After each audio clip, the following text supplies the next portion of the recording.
इधर ये पेड़ गिरा हुआ है, इसकी जड़ उखड़ गई, ये ऐसे लेट गया, लेकिन उसके बाद भी ये इसने अपनी ऐसे शाखाएं ऊपर फेंक रखी हैं और ये खड़ा ही हो गया। पूरा गिर जाने के बाद भी ये ऐसे खड़ा हो गया। मिट्टी जीना चाहती है, मिट्टी में ही प्राण है। मिट्टी की ही जो जीने की इच्छा है वो समझ लीजिए कि वृक्ष बनकर खड़ी हो जाती है या जीव बनकर, प्राणी बनकर खड़ी हो जाती है। जब तक ऐसे दिख रही है तो हम क्या देते हैं कि मिट्टी है, पर ऐसे देख रहे हैं तो हम कहेंगे कि चेतन है। और है लेकिन दोनों एक ही, एक के बिना दूसरा संभव नहीं है। जब एक के बिना दूसरा संभव ना हो तो दोनों को एक माना जाना चाहिए। अगर आप कहो भी तो क्या मरने के बाद जीवन समाप्त हो जाता है, तो उसका एक बड़ा मजेदार उत्तर दिया जा सकता है। ये इतनी पत्तियां गिरी हुई हैं ना, इधर ये पेड़ गिरा हुआ है,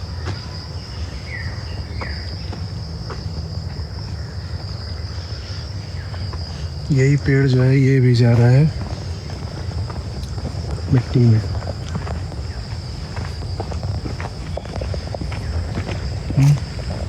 और इसी मिट्टी से पेड़ फिर से खड़ा हो जा रहा है।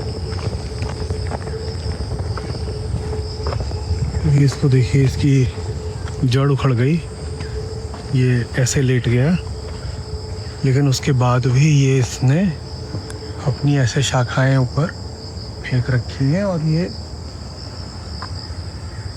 खड़ा ही हो गया। पूरा गिर जाने के बाद भी ये ऐसे खड़ा हो गया। मिट्टी जीना चाहती है, मिट्टी में ही प्राण है। समझ रहे हैं ना, मिट्टी माने मटेरियल, जो कुछ भी भौतिक है उसी में प्राण है, वो जीना चाहती है। कुछ इसके भीतर अलग से नहीं आ गया है, जो मिट्टी में है वही इसमें है। और मिट्टी की ही जो जीने की इच्छा है वो समझ लीजिए कि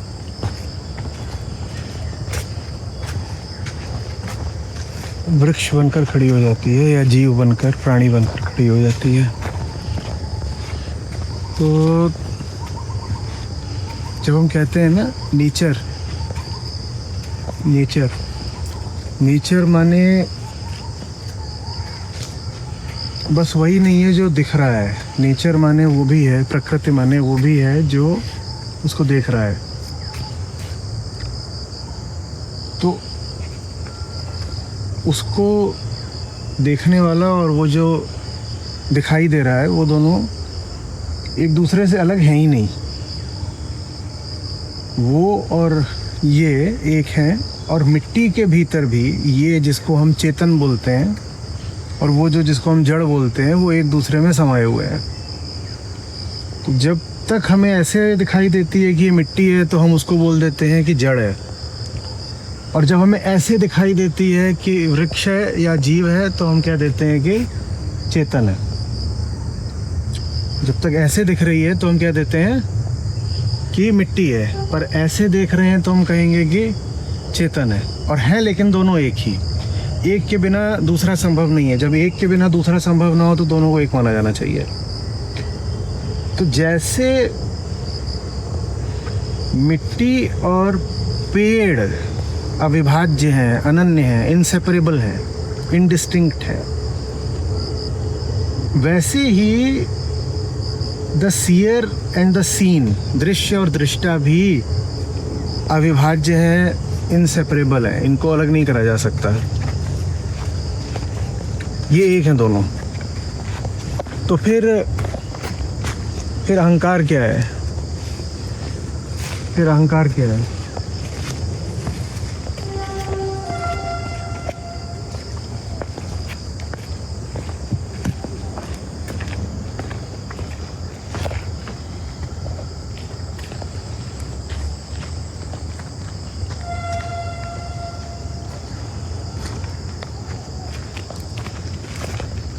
अहंकार क्या है? वो भी मिट्टी है ना,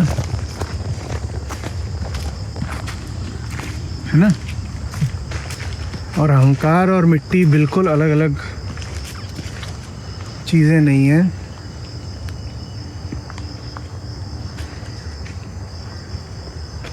मिट्टी में से ही वो चेतन निकल रहा है, तो जिसको हम अहंकार कहते हैं, मेरा होना, वो यही है। ये भ्रांति है, जो सेपरेशन रहता है जड़ और चेतन का, कॉन्शियस और अनकॉन्शियस का, सेंटिएंट और इनसेंटिएंट का, जो हम भेद बनाते हैं ना, इन दोनों का जो एकत्व है, वो समझ रहे हैं ना। अगर वो समझ गए तो ज़िंदगी बदल जाती है, क्योंकि यही मूल अविद्या है, यही सबसे बड़ा अज्ञान है, ये सोचना कि मैं और मिट्टी अलग अलग है, कि मैं और मिट्टी अलग अलग है। असल में मैं कहना बुरा नहीं है, अहंकार में अपने आप में कोई दिक्कत नहीं है। ये जो सेपरेटेड ईगो है ना, द सेपरेटेड सेल्फ, जो बोलता है मैं और मिट्टी अलग अलग है, वो होता है दोष, वो होता है दुख। अहंकार ठीक है, मैं हूँ पर मैं मिट्टी से अलग नहीं हूँ, अब ठीक है, अब कोई समस्या नहीं। अगर ऐसा अहंकार है जो कह रहा है मैं और मिट्टी अलग अलग नहीं है, तो ठीक है, उसी को ज्ञान बोलते हैं। तो ज्ञान क्या है? नकार है, नीति नीति है। मैं कहता था कि पहले अलग हैं, अब मैं कहता हूँ अलग नहीं हैं। तो ज्ञान माने कुछ जो मैं सोचा करता था, मान्यता करता था, उसको मैंने हटा दिया। अहंकार और मिट्टी का देखिए दो तरह से रिश्ता निकल रहा है। आइए, माँ और बेटे का भी निकल रहा है, माँ और बेटे का भी रिश्ता है। किस अर्थ में माँ और बेटे का रिश्ता है? कि शरीर और चेतना साथ साथ चलते हैं, शरीर और चेतना साथ साथ चलते हैं। एक अर्थ में शरीर चेतना की माँ है ना। शरीर बनना शुरू करता है, फिर हम कहते हैं कि वो चैतन्य हुआ। जैसे गर्भ में जब बच्चा रहता है तो हम कहते हैं कि अभी 2-3 महीने का है, अभी इसमें चेतना नहीं है, कह देते हैं, भले ही वो बात इनएक्यूरेट हो। तो उस अर्थ में शरीर चेतना की माँ है। तो एक ये रिश्ता हो गया मिट्टी और अहंकार के बीच में, कि शरीर चेतना की माँ है। और जो दूसरा रिश्ता होता है वो होता है प्रेमी का, साधारण वाला प्रेमी। जैसा संसारी प्रेमी होता है ना, जो भोगने में लगा रहता है, वो दूसरा रिश्ता होता है कि मुझे इसको भोग लेना है। जैसे कि बच्चा जब पैदा हो रहा है तो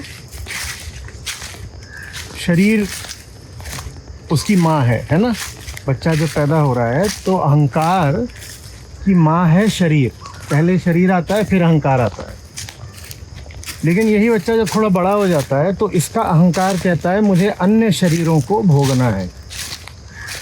यही अहंकार जो अभी बेटा बन के निकला था शरीर का, यही अहंकार अब कहता है कि मुझे अब दूसरे शरीरों का भोक्ता प्रेमी होना है।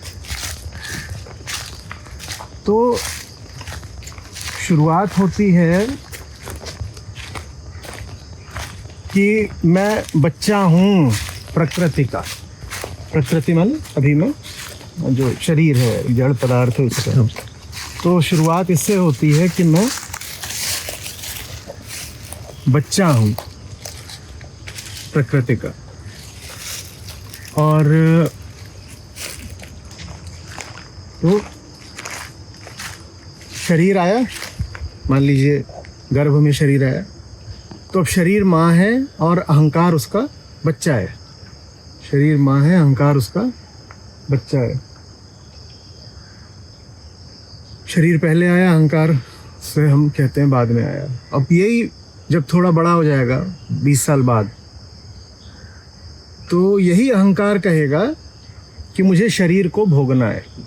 तो वही शरीर जो पहले माँ था, वही शरीर जो पहले अहंकार के लिए माँ था, वही शरीर अब अहंकार के लिए क्या बन जाएगा?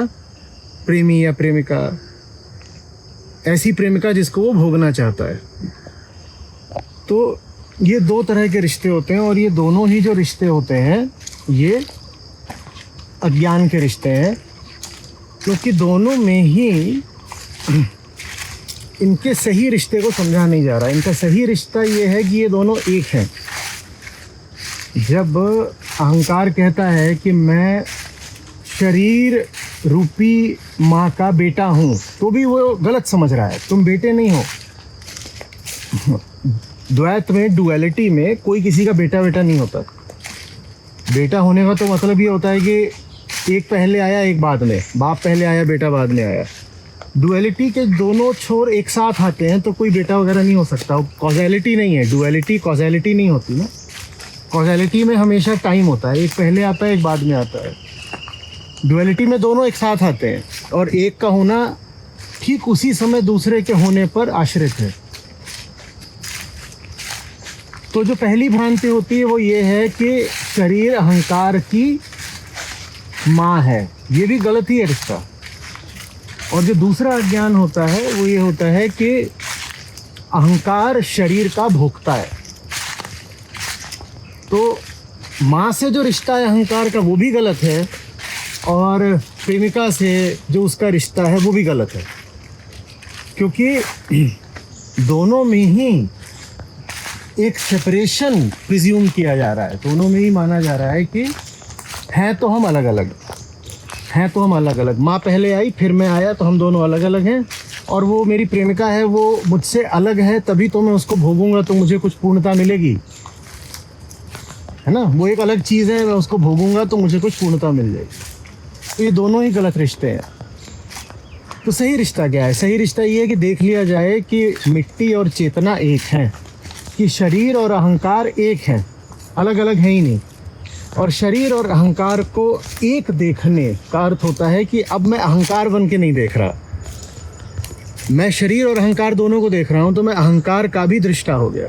आमतौर पे दृष्टा कौन होता है? अहंकार। पर मैं अहंकार को भी देख रहा हूँ तो मैं अहंकार का भी दृष्टा हो गया। अब अहंकार दृष्टा नहीं है, मैं अहंकार का भी दृष्टा हो गया। इसको साक्षित्व कहते हैं।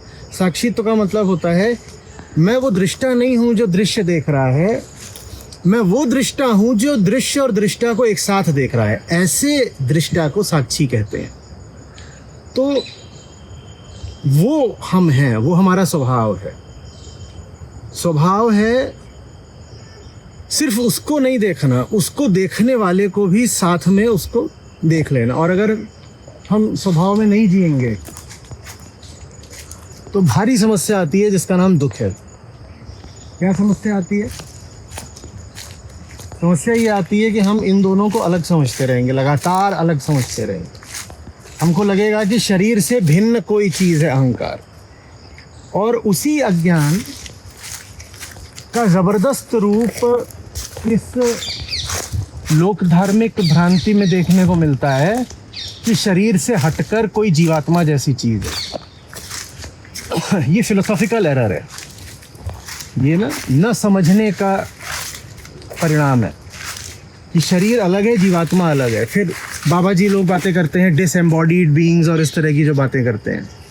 डिसएम्बॉडीड बीइंग का क्या मतलब है? यही ना कि शरीर से हटकर भी कुछ होता है। फिर उसमें सब आ जाता है, उसमें अच्छी शक्तियाँ आ जाती हैं जो शरीर से हटकर हैं, उसमें बुरी शक्तियाँ भूत प्रेत आ जाते हैं जो शरीर से हटकर हैं।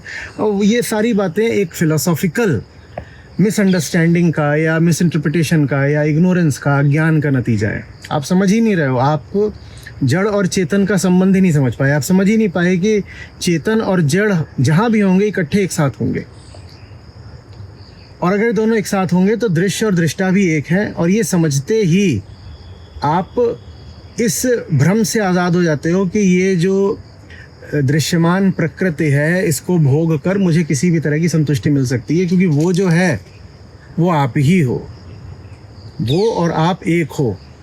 वो शरीर और शरीर के भीतर से मैं बोलने वाला, दो अलग अलग नहीं है। तो इसीलिए जब शरीर जलता है तो शरीर जो मैं वगैरह बोल रहा होता है वो चीज़ भी समाप्त हो जाती है। न शरीर के भीतर कोई खास बैठा हुआ है मैं बोलने वाला, और न ही शरीर के जल जाने के बाद वो मैं बोलने वाला कोई खास बचता है। हाँ, वो जो राख है ना, जो शरीर जलने के बाद बचती है राख, वो राख अभी भी जीवित है। अगर आप कहो भी तो क्या मरने के बाद जीवन समाप्त हो जाता है, तो उसका एक बड़ा मज़ेदार उत्तर दिया जा सकता है, जो कि बिल्कुल सही होगा, गहरा उत्तर होगा। शरीर मरने के बाद भी जीवन बचा रहता है। कैसे बचा रहता है? वो राख अभी जिंदा है, क्योंकि मिट्टी में प्राण होते हैं, क्योंकि जड़ और चेतन एक है। तो कोई बोले कि मरने के बाद हम कहाँ जाएंगे? कहीं नहीं जाओगे, तुम राख में जिंदा हो अभी। लेकिन इसका मतलब ये नहीं है कि निकल करके इधर उधर घूमोगे। देखिए, क्लाइमेट चेंज और जीवात्मा का सिद्धांत, ये दोनों बिल्कुल एक बात है। क्लाइमेट चेंज भी यही कहता है कि मैं दुनिया को भोग लूँगा तो तृप्ति मिल जाएगी, माने मैं दुनिया से अलग हूँ। क्लाइमेट चेंज भी एक तरह से जीवात्मा के सिद्धांत का ही सबसे बुरा नतीजा है। मैं अलग हूँ ना दुनिया से, तो मैं भोगूंगा। मैं चेतन हूँ, दुनिया जड़ है, मैं दुनिया को भोगूंगा। और ये क्लाइमेट चेंज है। और यही बात जीवात्मा की है कि जीव अलग है और जीव के भीतर एक अलग से कोई आत्मा वगैरह बैठी हुई है। तो दुनिया की सारी जो बुराइयां हैं, दुनिया में सारे जो दुख हैं, वो इस एक मिस इंटरप्रिटेशन से आते हैं कि बॉडी और ईगो अलग अलग चीज़ है, कि बॉडी में सोल जैसा कुछ होता है। ये जो सोल है, यही मैनकाइंड की सफरिंग है, यही क्लाइमेट चेंज है, यही कंज्यूमरिज्म है, यही वायलेंस है, यही टेररिज्म है, यही सोल ही सारी मुसीबतों की जड़ है। और वास्तविक धर्म वही है जो इस सोल नाम की चीज़ को हटा दे, जो आपको प्रकृति समझा दे कि प्रकृति क्या चीज़ है। दृश्य और दृष्टा को एक साथ प्रकृति जानना है। दृश्य नहीं है प्रकृति, दृश्य और दृष्टा मिलकर जो है उसे प्रकृति बोलते हैं। ये बात अगर लोगों को समझ में आ जाए कि जो हमने सोल और स्पिरिट और जीवात्मा बनाई है, इसी ने दुनिया की बर्बादी कर दी, तो फिर तो मतलब मज़े ही आ जाएंगे। मुक्ति। चलिए, हो गया।